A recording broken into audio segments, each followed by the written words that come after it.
Good morning student, कैसे हैं आप लोग। आज वापस हम अपनी क्लास में आपके लिए राजनीति विज्ञान संबंधित बहुत सारी जानकारियां लेकर आए हैं। सबसे पहले हम आपको उन बच्चों के लिए हमारी ओर से सभी बच्चों को हार्दिक शुभकामनाएं जिन्होंने 12th आर्ट्स रिजल्ट के अंतर्गत एक बहुत अच्छा रिजल्ट प्राप्त किया, बहुत अच्छी परसेंटेज उन्होंने बनाई और उनके जो ड्रीम्स थे वो लगभग कंप्लीट हो गए 12th क्लास को लेकर। तो हम चाहते हैं कि जिस प्रकार से इन बच्चों ने अपने ड्रीम्स पूरे किए हैं, ऐसे ही आगे आने वाले जो बैचेस हैं वो भी एक अच्छी पढ़ाई करके और अच्छे अपना टाइम स्टडी में लेकर और इस मुकाम को हासिल करें। देखिए 11th क्लास में अब तक हम पढ़ रहे थे राजनीति विज्ञान संबंधित जानकारियां। उन जानकारियों में आपको बताया गया किस प्रकार से राजनीति विज्ञान हमारे लिए इम्पोर्टेंट है, व्हाट इज इम्पोर्टेंसी ऑफ राजनीति विज्ञान या व्हाट इज स्कोप ऑफ राजनीति विज्ञान इन आवर लाइफ। बहुत सारी चीजें हम इसके अंतर्गत आपको बताया कौन कौन से क्षेत्रों में हम इसमें जा सकते हैं, कौन कौन से बातों को लेकर हम आगे बढ़ सकते हैं। बहुत सारी चीजें इसमें आपको बताई गई। आज आपको जैसा बताया गया राजनीति विज्ञान एक बहुत अच्छा विषय है, कलाबल को लेकर एक बहुत ही महत्वपूर्ण विषय है और इसका अध्ययन हमें निश्चित रूप से करना ही होता है। अगर अभी हम सीनियर तक नहीं करेंगे तो in future for competition classes के लिए हमें इनका यूज करना ही होगा, इसको पढ़ना ही होगा। इसलिए आज से हम अपने फाउंडेशन क्लासेस स्टार्ट करते हैं जो हमारे 11th क्लास 12th क्लास और इन फ्यूचर हमारे लिए यूजफुल है। इसमें अगर हम बात करें इसके फाउंडेशन क्लासेस में, तो फाउंडेशन क्लासेस में बहुत सारे टॉपिक्स आते हैं। जैसे संविधान है, आपका संसद है, इसके अलावा सरकार है, सरकार की शासन प्रणालियां है, केंद्र सरकार है, राज्य सरकार है। ये सभी व्यवस्थाएं, सभी कार्य जो है, जो गतिविधियां है, वो संपूर्ण इसी के अंतर्गत आती है। हम यहाँ पर सबसे पहले प्रारंभ करेंगे अपने संविधान को लेकर। व्हाट इज कॉन्स्टिट्यूशन, संविधान क्या है। देखिए किसी भी राज्य राष्ट्र की शासन प्रणाली या शासन व्यवस्थाएं जो संचालित होती है वो संविधान के माध्यम से होती है। अगर उस देश में संविधान नहीं है तो निश्चित रूप से उसमें कोई नियम कानून भी नहीं होंगे और जब नियम कानून नहीं होंगे तो ऐसी स्थिति में वो देश जो है वो किसी एक अच्छी शासन व्यवस्था के अंतर्गत नहीं चलाया जा सकेगा।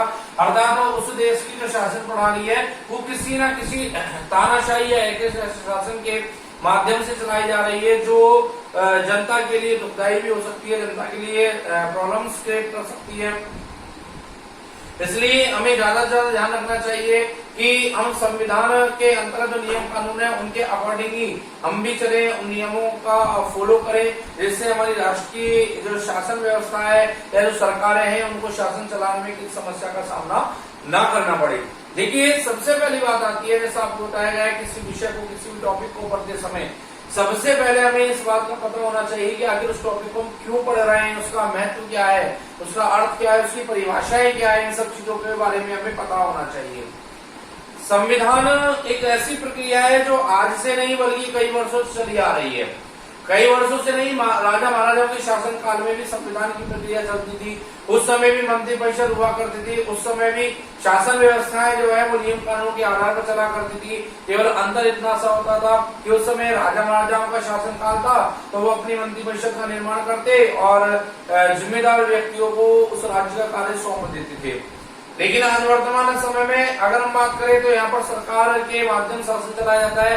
अर्थात प्रधानमंत्री होता है, प्रधानमंत्री मंत्री परिषद होती है, लोकसभा होती है, राज्यसभा होती है, राष्ट्रपति होता है, राज्यों में राज्यपाल होता है, मुख्यमंत्री होता है, उसकी मंत्री परिषदें होती है।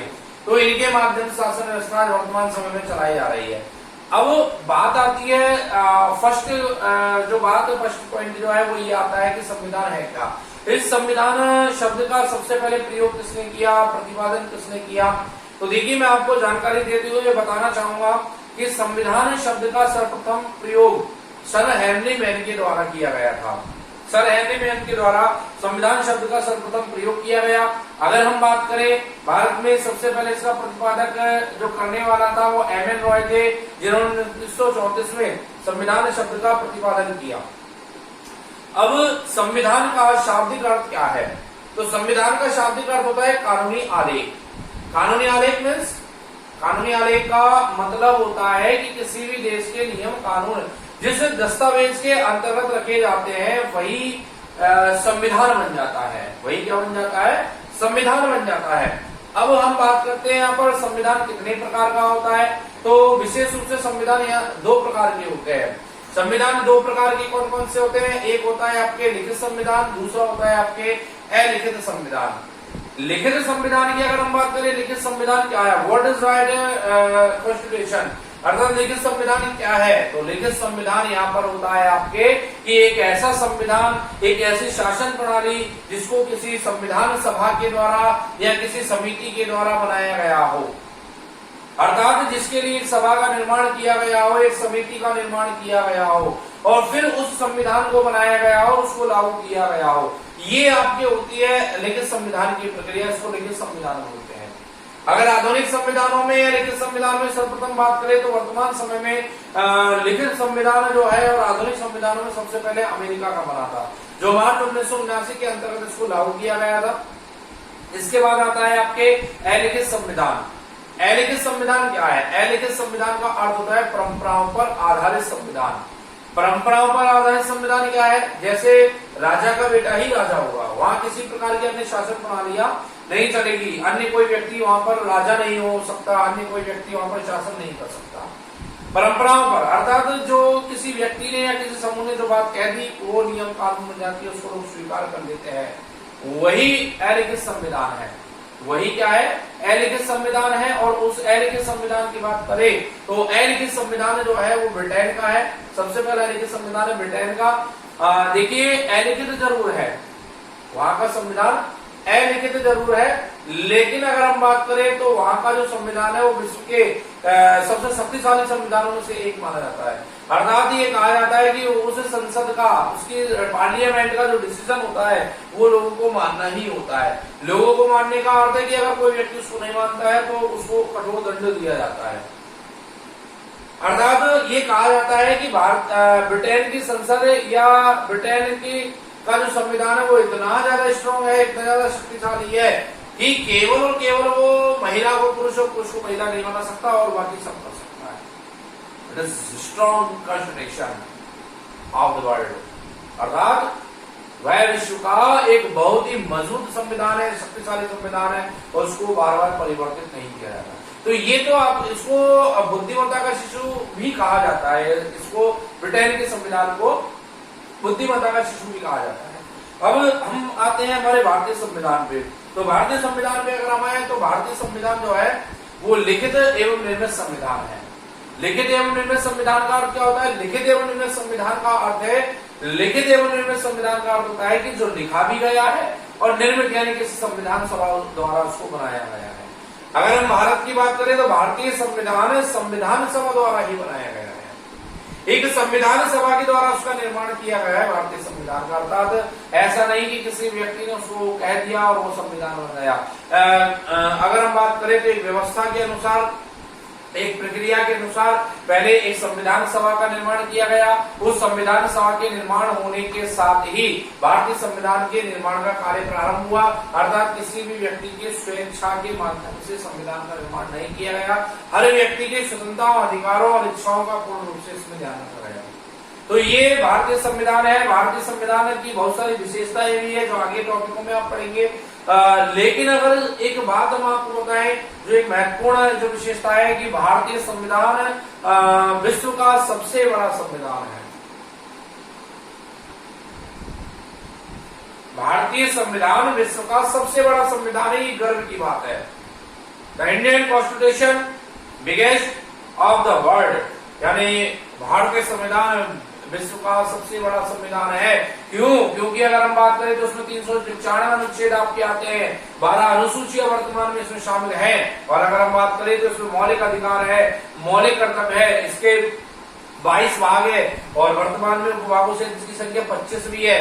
लेकिन विश्व के अन्य कोई देशों का संविधान इतना बड़ा नहीं, चाहे वो संयुक्त राष्ट्र अमेरिका हो, ऑस्ट्रेलिया हो, कनाडा हो, दक्षिण अफ्रीका हो, किसी भी देश का संविधान इतना बड़ा नहीं है जितना विश्व का सबसे बड़ा संविधान भारत का है। तो इस प्रकार से ये एक बहुत बड़ी बात है हमारे लिए कि विश्व का संविधान, सबसे बड़े संविधान की संख्या जो है भारत को प्राप्त है।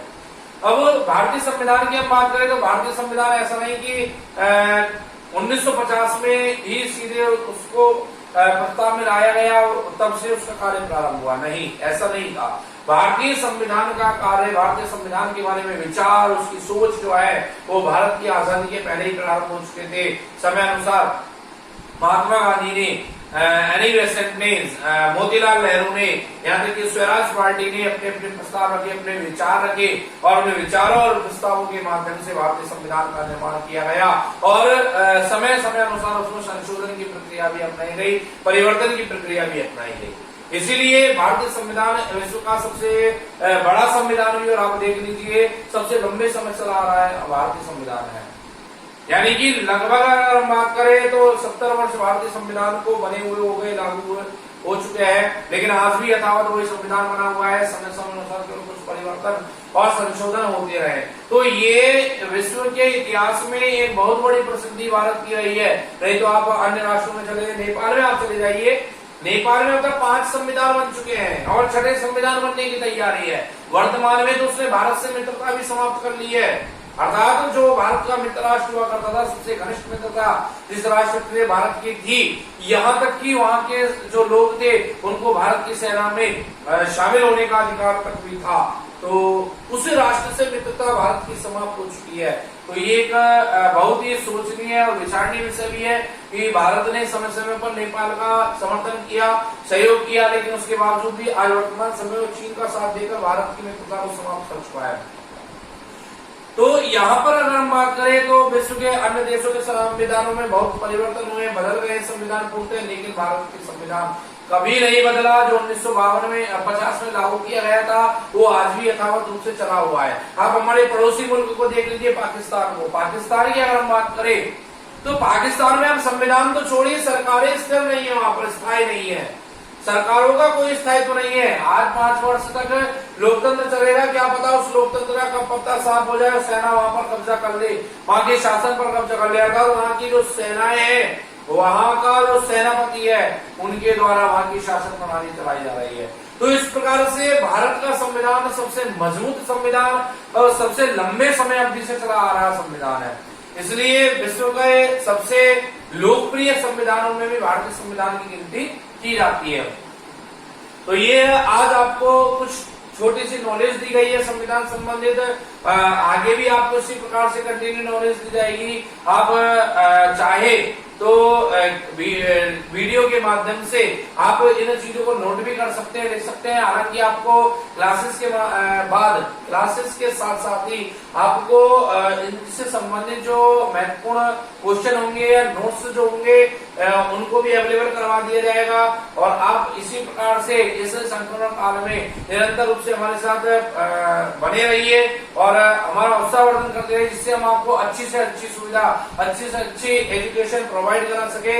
यही हमारा आपके प्रति ध्येय इस कोरोना संक्रमण काल के अंतर्गत। घर रहे, सुरक्षित रहे, बाकी की बातें अभी